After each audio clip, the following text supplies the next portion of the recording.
Well, good evening everyone. Welcome back to another video. Yeah, you're not going to look at me this time. I'm showing you a little project that I've been working on. It's actually my it's my roller, basically. It's a roller that I've assembled with parts out of washing machine motors. And this is what I was using for stripping cable. As you can see, there's not a lot to it. It was just a simple idea that I came up with. Drills connected to the end. Turn the drill on, and there you go. While it's running, I'll just have a bit of a clamp on the trigger, so that way it will be continuously rolling. And then while it's rolling, I get the cable, feed it through the rollers, and it would squash it enough to be able to peel the plastic off the copper. As you can see, I have managed to do a little bit. Now, the only problem with this is I've encountered a few flaws with my little development. I mean, as you can see, there's no genius involved. It's right now. It's very, as I said, it's a rather simple design. It could be effective, but as I said, there are a few flaws. Now, what I've found is, whilst I've been rolling some of these cables, eventually it seems to wear away the steel on the side, and therefore you start to get movement. Now, originally when I first made this, the rollers were nice and tight, and feeding the cable through, I was actually having trouble with the drill. It wasn't generating enough power to be able to take the cable through the rollers to squash it. And I needed my wife to stand at the opposite end to help pull the wire through. Well, as that was happening, as you can see by the bit of dust there from the steel, it's slowly worn away the drill holes. Bit on the other side as well. And yeah, it's kind of made this a bit loose.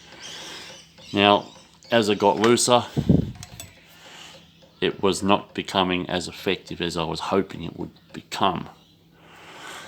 And then soon enough the drill became, these became loose, easy to roll.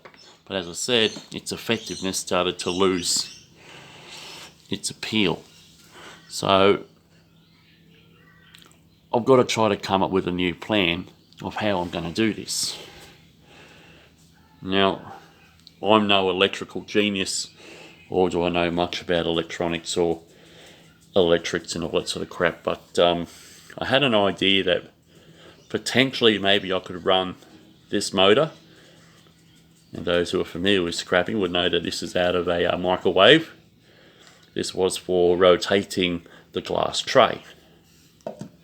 Alternatively, I thought maybe the fan motor out of a microwave, and somehow jimmying up something where I can connect this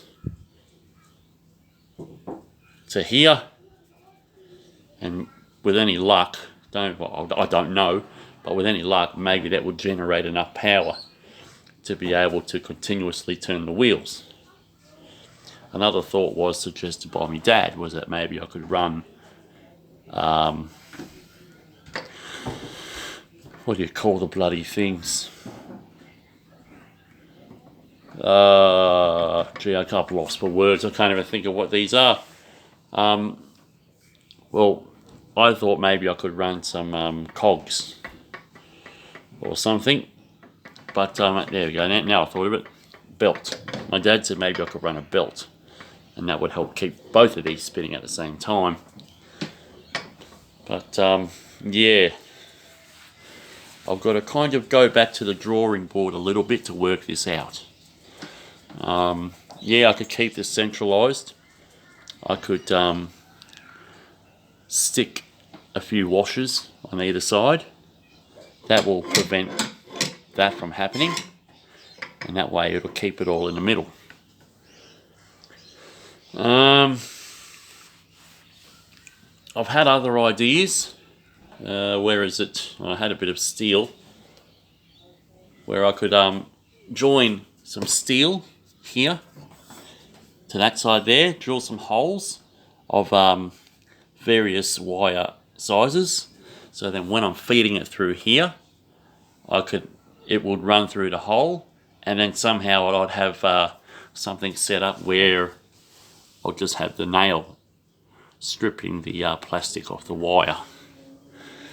I don't know, it sounds rather complicated. Maybe it isn't. I mean, I like how this works. It's something that really anyone can make. There's no, as I said, there's no genius involved. If you're a scrapper and you've stripped a few washing machine motors, you know that these come out of the middle. And yeah, they actually do make a nice roller. Maybe something a little bit more chunky would be nice. Bit fatter. But other than that, sure, it works, but it just doesn't work how I want it. So as I said, I've encountered a few flaws, and I need to try to work out what these flaws, well, how to solve these flaws. Maybe I thought I could double up the steel here. I don't know yet. I've got to think of something. So anyway, that's just a quick view of my project that actually does need some working, and hopefully in due time I'll be able to show you something a little bit more productive. But if you're someone who is scratching for ideas on how to make a cable stripper, maybe that there could be your starting point. Okay, as I said, made from recyclable crap. All you need is a drill for now, maybe a clamp just to hold that in place, because this doesn't lock into place, so I'll just clamp it in. And yeah, as I said, it was effective.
Subscribe.